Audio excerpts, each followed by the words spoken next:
every element of codomain must have a pre-image in domain. So image and pre-image, as we discussed, for suppose if one is connected to A, if one is mapped to A is called image of one and one is called pre-image of A. So the elements of the first set are called pre-images of the elements of second set if a connection or if a really mapping is exist. Okay. See, every element of the codomain, that in the sense elements of second set must have a pre-image in the first domain. Okay. So for suppose one is mapped to A, so for A there is a pre-image. So and then just you connect 2 to B, you connect 3 to C, and then you just connect 4 to D. So when you observe, A has a pre-image, B has a pre-image, C has two pre-images, no problem. C has a pre-image, and that's why we say it as onto function. Because no element is empty here, every element has a pre-image. And whereas coming to the second example, just I will give you this way. So 1 you just connect to A, 2 you just connect to A, 3 you just connect to A, and 4 you just connect to C. What you say about it? Clearly it is a function. But whereas if you search for, first check whether it is 1 1 or not, one element of the codomain B has no pre-image. Okay, this element is empty here, it has no corresponding elements in the first set. So these type of functions are known as not onto functions. So this is not onto function, this is not a surjective. Okay, then coming to the last case, when you think about it,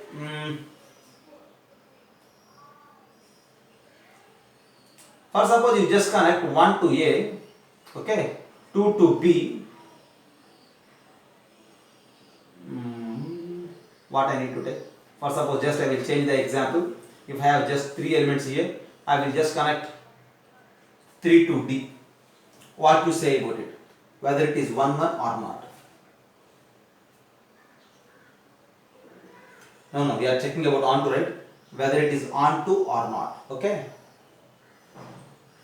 See here 1, 2, 3 are there, here A, B, C, D are there. Again this is not onto function. This is also not onto. Why? Because here C is empty there. We don't have any chance to give a pre-image for the C in that case. Okay. Whereas the second case is also not onto. But if you try, you can make it as onto by connecting 3 to B instead of A. Here 3 is just related to A. But for suppose if you break that relation, and if you establish a relation between 3 to B, then it will become onto, no problem. But whereas in the last case, 1 is connected to A, 2 is connected to B, 3 is connected to D, then you have no choice to break any relation and to establish new one there. And that is also not onto, that is permanently onto, this is also not onto, but if you wish, you can change it to make an onto. Okay, so my idea is, every element of codomain must have a pre-image in the domain. No element of the second set must no element of the second set is empty there. Okay, right. Now see, when you observe these examples, we need to go with some observations. See, observations. The first observation is that in the last case when you look for these type of sets of first set and second set, you can't get an onto function. So to make an onto function, for sure the number of elements in the first set are either greater than or equal. Okay. So if f is onto if n of A is greater than or equals to n of B. As we discussed in the last case, for 1 1 function case, f is 1 1 if n of A is less than or equals to n of B, but if f is onto, n of A is greater than or equals to n of B. And one more thing, if f is onto, then f of A is equals to B. That is one more thing. Okay, f of A means what? Already I mentioned you at the notation part of the functions. This f of A is range of the function. This B is codomain of the function. Since every element of the codomain has a pre-image, the codomain directly will become a range for onto functions. If it is not onto, the range is basically a subset of the codomain. That's it.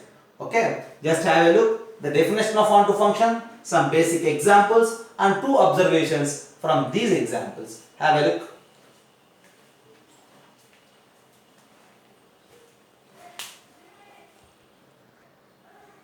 So f from A to B is onto.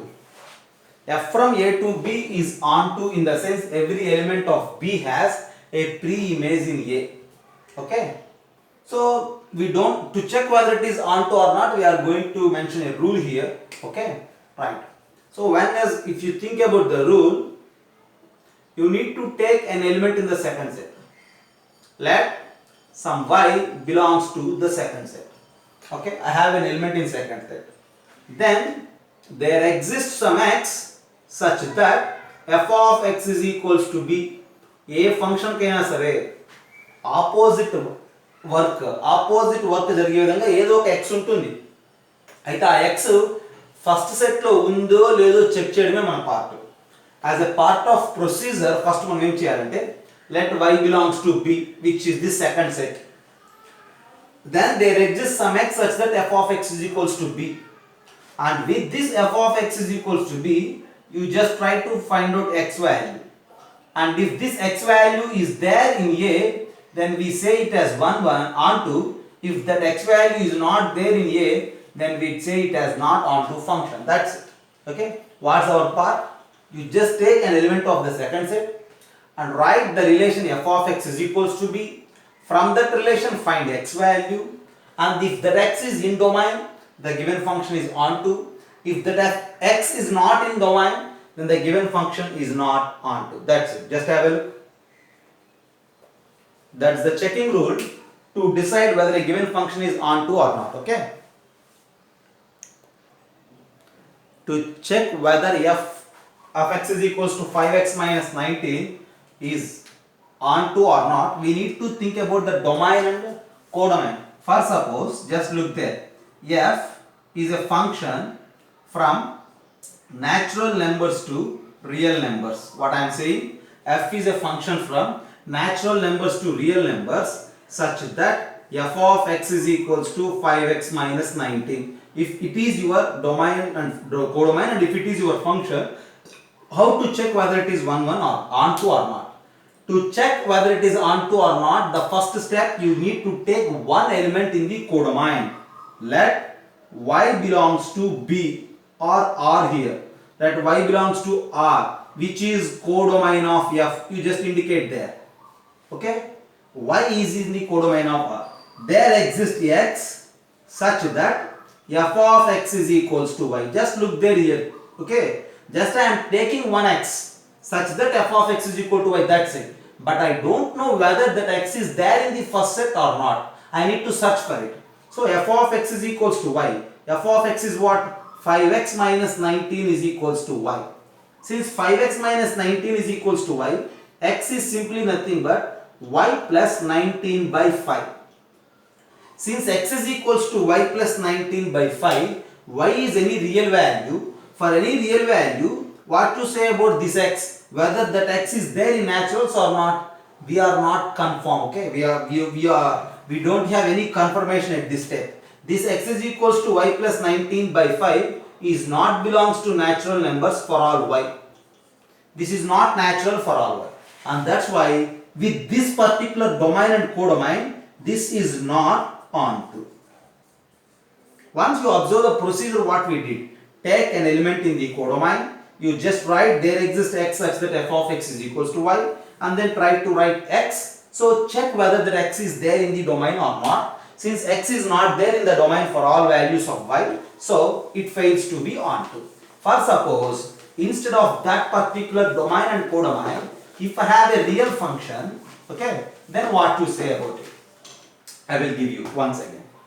For suppose, if f is a function from real numbers to real numbers such that f of x is equals to 5x minus 19 with the same definition, but just I changed that first set to the real numbers. Again, to say whether it is onto or not, let y belongs to codomain of f, which is simply real numbers. Okay, there exists x such that f of x is equals to y. So whenever f of x is equals to y, that f of x is equals to 5x minus 19, okay, When you simplify this f of x is equals to y, easily you will get that x is equals to y plus 19 divided by 5. X is equals to y plus 19 divided by 5. So x is equals to y plus 19 divided by 5. Y is any real value. If you replace any real value in the place of y, always you will get a real number again. This is clear now, okay? Just take different reals in place of y, you will get again different reals. Now for sure it is clear that x belongs to R. Now you just treat this R as domain of f. Since x is there in the domain of f, we say this particular function as onto function. The task is very simple. Start your discussion, you are proving with an element of the codomain. You just write an x such that f of x is equals to y. Express x in terms of y. Think about it whether it is there in the domain or not. If it is there, onto. If it is not there, not onto. Okay? Just have a look. Just a small change. Just I change this domain natural numbers to the real numbers. Then automatically it becomes onto. Okay? Have a look. This is the way to prove a given function as onto or not algebraically. So the next thing is graphical check. To say whether a given function is onto or not. I have three different functions and all these functions are from real numbers to real numbers if you suppose. Then we need to check whether they are onto or not. See, to check whether it is onto or not, for every element of the codomain, you must get an element in the domain. So every element of the codomain in the sense, for every point on y-axis, codomain is just corresponding to y-axis. You just take any point on y-axis. For suppose if you take a point here, then corresponding to this particular point, you just reach graph and then you just get the value of x. So what it means, for this x, this y is its corresponding element. So for this y, we are getting an element in the domain. Okay? Okay. But for suppose if you take the element of the codomain here, because the function is from real numbers to real numbers, because here the second set is all the real numbers. So the second set is all the real numbers, that in the sense we need to think about all real numbers. For suppose if you have a point, if you take a point from the second set here, then corresponding to this point, graph is not there. Since graph is not there, you won't get the corresponding x value, and that's why this function fails to be onto. Whereas instead of mentioning from R to R, for suppose if you say this is a function from real numbers to positive reals, then it becomes onto. Because in positive region, for every y, there exists corresponding x. Now here when you look at this graph, you just draw horizontal lines at different points on y-axis. Take different points on y-axis, and at each and every point you will get one corresponding x. And that's why this is again onto. For every point on y-axis, if you try in such way, you will get 1x, and that's why it is onto. For suppose if you are not able to get like that, then it becomes what? Not onto. The second graph, the third one, here is again, this is y-axis, okay? You just draw horizontal lines at different points on y-axis. If that horizontal line intersects graph, at least at one point, it is onto. If that horizontal line not intersects the graph, then we say it is not onto.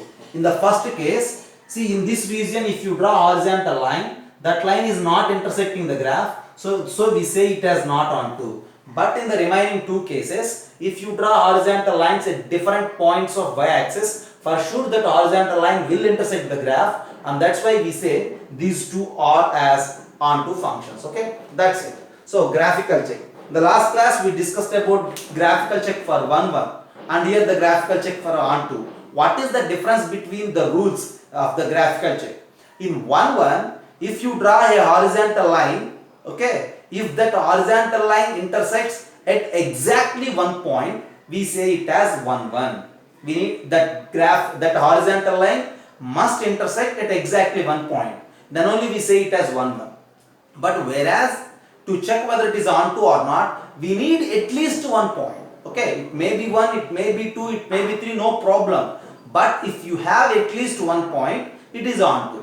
If you don't have that one point also, at least you don't have any one point, right? You have no point with the points of y-axis on the graph. In this case, okay, we say it as not onto function. Just have a look.